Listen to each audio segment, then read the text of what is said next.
ఇడ్లీ, దోశ, చపాతీలోకి కోడికూర పులుసు అంటే నాటు కోడికూర పులుసు.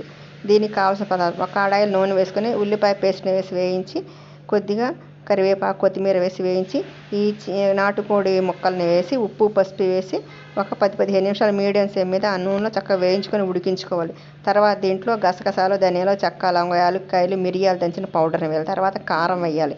ఇవి మొత్తం వేసుకున్న తర్వాత ఉప్పు చూసుకొని తగినంత ఉప్పు వేసుకొని, తర్వాత మనం ఈ లో ఫ్లేమ్ మీద ఈ మిశ్రమాన్ని చక్కగా ఆ మసాలాలో ఉడికించుకోవాలి. తర్వాత కొద్దిగా అల్లం వెల్లుల్లి పేస్ట్ వేయాలి.